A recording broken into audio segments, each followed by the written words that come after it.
poppin', y'all? Welcome back to the Vision Podcast. I want to welcome my special guest, Joey Sparks, right here. This is one of the best videographers in the state of Colorado. I just want to give this man his flowers, you know what I'm saying? So, Mr. Joey Sparks, where are you originally from? Thank you for having me. It's a pleasure to be here. Where I'm originally from southeastern Iowa, Iowa City, Iowa, where Caitlin Clark's from, like ballin' ass Caitlin Clark. That's where I was born. And then when you get old enough, the closest city near Iowa City, like a big place, was Chicago. So I moved out there, and then I moved out here. So out here to Colorado, that is. All right, all right. So, how did you get into videography? Um, my younger brother and I were fans of movies growing up. Um, then when I did spend a little bit of time in Lincoln, Nebraska, and we didn't have much to do late at night, so we would watch like behind the scenes on DVDs a lot. And then after I got done goofing off out there, I decided, since my brother was into music, let me see if I could film music videos for him. And I achieved that a little bit, and then I just brought that talent out here. All right, all right. Did you go to school for film at all? I did the Film Connection, so it's like a online credited school to where you pay them for internship placement, right? And so what they do is they find whatever profession or whatever trade you're learning. Mine specifically was film. They found like film and media houses here where I could go intern with. And so I did a couple internships, one up in Denver, one down here in the Springs. Um, and then I graduated with my associates in film and video production. So it All right. paid off all my loan for that and everything, Yeah. my wasted money, because I really, really learned from YouTube more than I learned from. There were intangible benefits from working on those internships, but they were like later in a career type of benefits. They weren't helping me to learn how to film. So it's like, since you guys aren't teaching me how to film, I'm gonna try YouTube. And YouTube was able to like really fill in the blanks. YouTube's an amazing place. Yeah. You feel me? Yes, sir. Yes, sir. All right. So, what type of film did you start making when you first started? I know you may have answered that already, but I just want to make sure that there isn't like a particular type of film that you started working on. No, music videos was one of the first type of things that I filmed right away. I later got into, narrated documentary stuff where it would like branch out into different aspects. But when I first started, one of the allures to music videos is I didn't have to deal with audio, because audio is its own main beast, right? And so the artist worries about the audio. You bring me the track, it's already done. I just have to then do images, cake and ice cream. So like one of my first big projects was a music video for my younger brother. All right. So, do you remember the process of making that music video? Like, was it one of those situations where it's like, ah, man, this is crazy. I'm doing it, but it's happening. No, it was pretty good. I look back at some of the equipment I was using and I was like, ugh, I would have been better off probably using a phone or something. It was so bad. I was using like handy cams. I don't know if y'all remember them old like Sony or Panasonic like handy cams, and you literally what your uncle would have at the cookout. You know what I mean? Like, but they had like an internal hard drive, and so I could record directly to it and then dump it on my laptop. And there were two that I got started with. One where I practiced in his apartment, and that was one of those where you put the words on the screen, and I was just filming him like getting ready to leave and then leaving his apartment. And then the second one was like, okay, we're gonna film you at a live performance at a show that you're doing. We're also going to follow you around to places in Iowa City where you were drinking and kicking it with your own boys. So I got like what looks to be like documentary footage of like him dapping up his friends and stuff like that in Iowa City.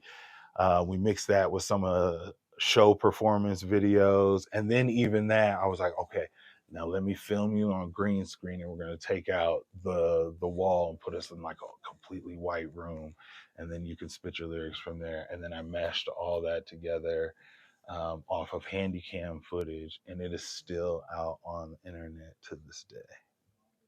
Legendary. It's crazy. Yeah. Legendary, man. You have me thinking back to That's legendary, man. That's legendary. All right, brother. So I feel like this is going to be a really good and passionate question right here. So, what is the difference between someone that is a director and someone that just makes film, someone that just makes videos and edits videos? Because we consider you a director, and you also go by as a director. So, what makes someone a director? um Because it's easier to call yourself a director. True. A director needs to handle a lot of moving parts, right? They got to have the vision, but they got to have some sort of imaging vision, right? Um, they've got to know how to deal with the audio department, the lighting, which is the gaffer, right? Usually the director, even though they might have an idea of what they want in the frame, they need to hire a DP, a director of photography, and be able to pull all those things together. Now, sometimes if it's a one-man show, that same person needs to be able to talk to all the different personality types on, like, let's say a run and gun guerrilla style rap video. I got to be able to talk to, all these different personality types, almost kind of be stern so I don't have to waste takes, and tell them, I want you to stand here. Okay, give me this. I got to have the courage to stop and go, hey, man, I need you to wake up a little bit. You seem a little down. I need you to be able to, I need to know weather patterns on whether or not. So like, you just need to know more than just how to turn on a camera and capture an image, right? There's a lot more that goes into being a director. All right. So, when would you think the moment was in your career that you went from someone that was just creating videos and film to becoming an actual director? When you were directing your films, you weren't just creating films, you actually started directing your films. When do you think that point was in your career? Out here after I graduated, I graduated and I had to, now I was like, I'm ready to start making money on my own with this video stuff, right? And so then as soon as I got into the music scene out here is when, like, one of the very first shoots I was on, I had to be slightly bought. There's a lot of people, and I gotta, if I let everybody talk and people who've always wanted to be a director tell me their ideas and stuff to slow down the process, I'll be here all day. It's not worth what I'm paying for. I got to be able to go, everybody get over here, okay? Scrunch in, boom, boom. My man, can you get up over here for my ladies? Ladies, can you smooth up over here, okay? Right now, everybody's going to be hyped. We're going to get to the chorus. We're going to keep your hands down. But other than that, I need you quiet on set. So once I realized that, I was just like, I need to do this more. And then people kind of respected that. It was like, hey man, you're not scared to tell people what you need. And I'm respectful when I do it, but I am to the point. All right. All You right. know. All right. Okay. So, this kind of leads me to my next question. Who was the first local artist here in Colorado that caught your attention? Mm, Like, who was the first person that was like, man, you mm. hard as a motherfucker? Where I was like, yo, I really respect your craft. Yes, sir. Without question, and he know it too. Blazus. He used to go formerly by Bleezus Christ, but Blazus, without question, he was one of my first, someone that I filmed multiple times because he was kind of tapped in. And I think at the time he was recording out of his crib. And then he had like a group of other people too. But I was just like, you, and still to this day, his songwriting pen is bananas, right? I think he's just now starting to get back out there. I think he performed down in Pueblo not too long ago, because he'd been out for a little bit. But without question, songwriting ability is bananas. It is high class, bar none. All right. Who? So you kind of answered that earlier, but what was the artist's name again? It was a good friend of yours. The first music video you did again. Ever in my life, Yeah. it was my younger brother. All right. What was his artist name? At the time, it was Infinite, Infinite. the Infinite, All right. The but Infinite. it eventually changed to Danny Mac later on. So, Okay. Okay. What has been one of the most memorable videos that you were part of? Something you mm, had fun with. It left you a some part good of where memories. I was. Any type of involvement. You just Uh, had a good time. Like it stuck with you. Like it put a smile on your face and you mm, think about it. You're like, man, that was a good time. Like I enjoyed working with this client. This was a good video. I'm proud of the work. It was fun doing this. Like I had fun editing it just because how there's fun the shoot so was. many, bro. Because like you put me on a spot where I was like, if I don't mention certain people, the politics are gonna get involved. Hmm, I will say,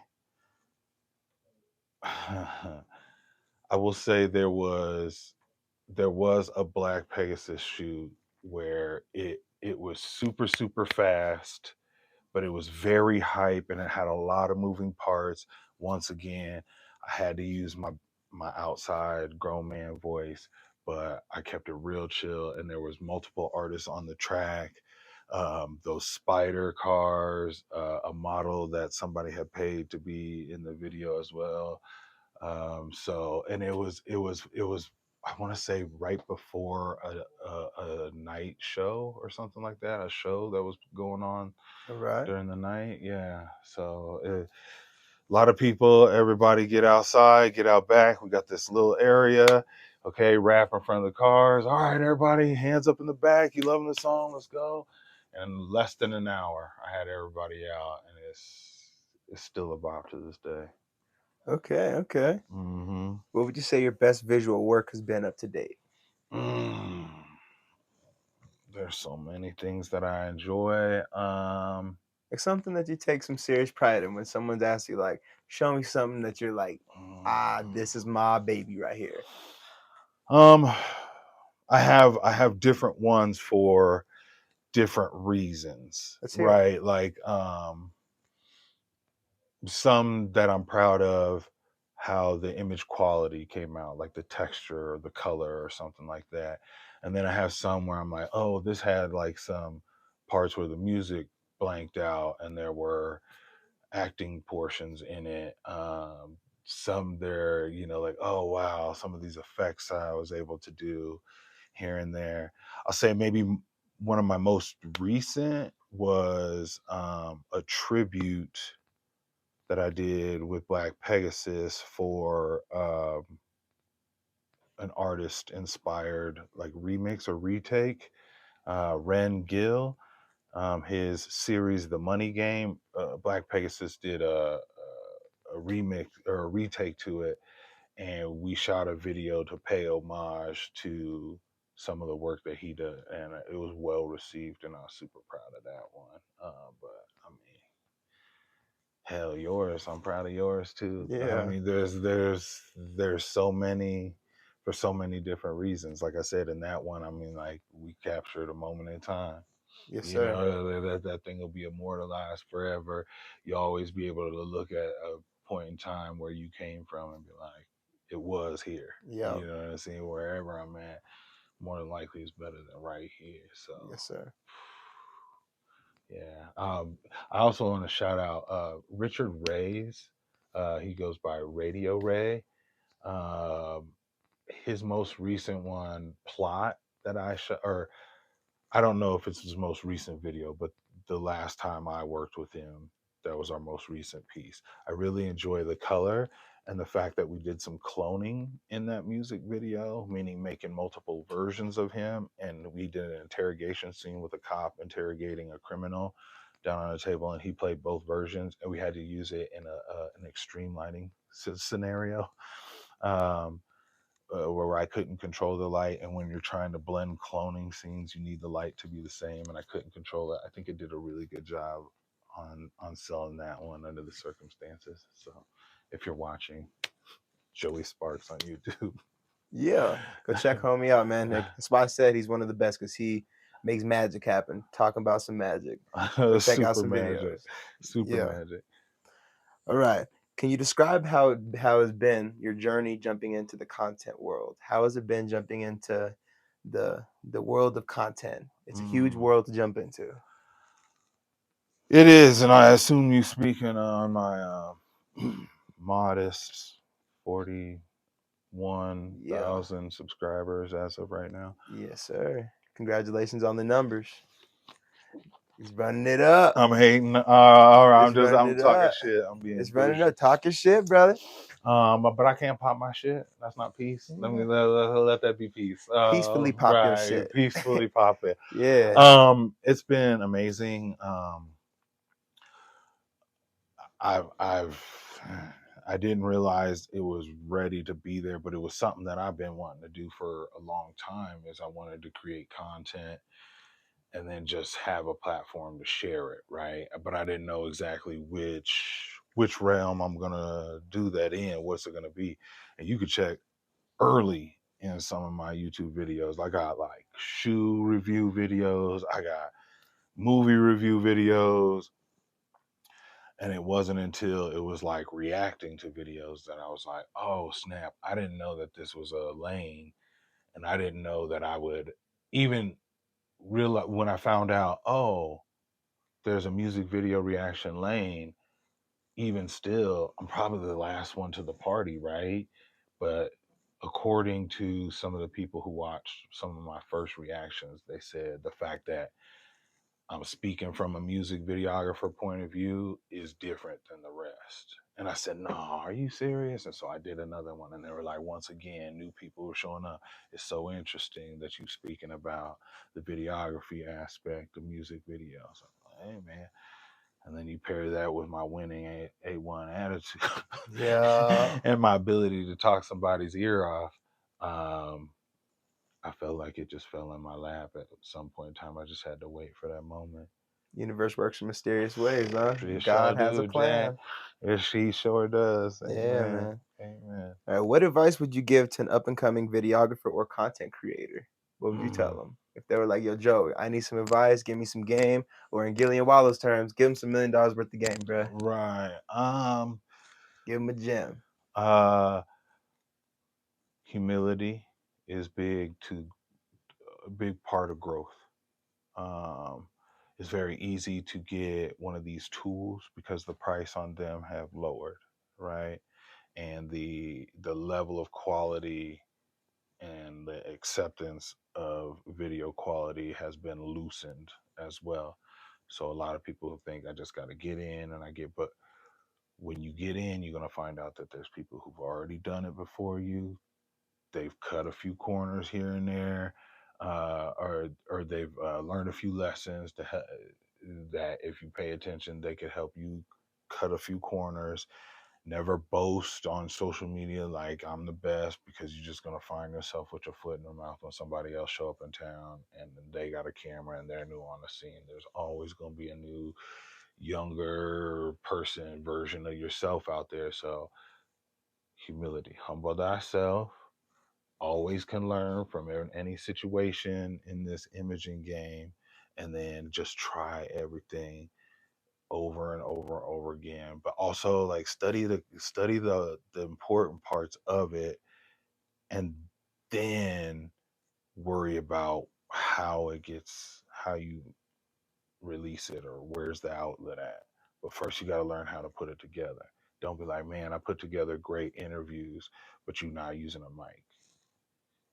You know what I mean? Mm-hmm. That might be step one. Let's start there. Learn how to use a mic. Okay, I got the mic on. Can nobody tell me my interviews don't be at least mic'd up?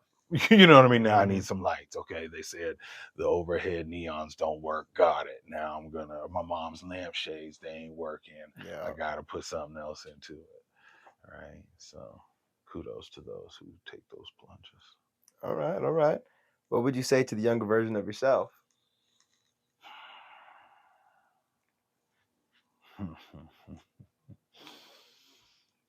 don't know if that's appropriate for this. Let it No, rip. no, you know what I mean? Because what wouldn't we all say to our younger self? Stop being so stupid in some areas. Don't be afraid to do this or that. Don't be afraid to try this or that. To me, my key superpower is like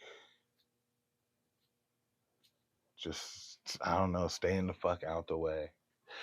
Excuse my French, but like, yeah, man, like I don't be in the hoopla or the politics or nothing, or how things shake or move, or who I gotta be cool with, or any gatekeeping on my end. I sure as hell don't. And I give props to anybody else who's out here in Colorado who's shot music videos. Like that has never been like me. And I've been like, oh man, I can't stand this person here, or I can't stand this person's videos, over here. Nah, I'll be like, yo, if they fire, they fire. I understand that clients around the city got a choice between me and that dude. I still not gonna hold back from going, yo, this piece of art, the artist in me can't help it. Hey man, shout out to you. You know what I mean? Mm-hmm. All right. All right. Here's my last question, brother. We're going to get up out of here. What is Joey Sparks' vision for the future of his brand? What is your vision, my brother? From seeing as the beginning of it to what you have now, what do you see for the future later? Let's manifest it on the podcast. Let's All right, brother. My bad, guys. My motherfucking camera overheating, you know what I'm saying? So, last question, Mr. Joey Sparks. What is your vision for the future of your brand, my brother? it's funny because when you start, it's one way, and then it sometimes takes a turn, right? And mine has done just that, where um, I am subsequently parlaying my ability to know how to produce film and video into talking about film and video on YouTube. And I've always wanted that digital source of income. And now that it is there, I'm trying to run that up as far as I can go. And so right now, my goal is to get to 100K as soon as possible. Then I will make some serious decisions on the direction of where I go. I'm at 41 now. It took me 9 months. So hypothetically, a couple years time, I should be able to get 100K. I mean, I have other, streams of revenue, but like that that one right now is my main goal, is just push That 100K. YouTube and push that subscriber count, because with subscriber count comes, Monetization. selling opportunities. But I mean, there's a little plaque they give that not everybody gets to Achieve. mm, It'd be real that'd be nice to really get that. cool to get that, man, just to say that, like, hey, I I did know it. what I'm talking about, and I know how to manipulate this algorithm here that deals with video. And so, shout out to the people who told me I'd be good at talking.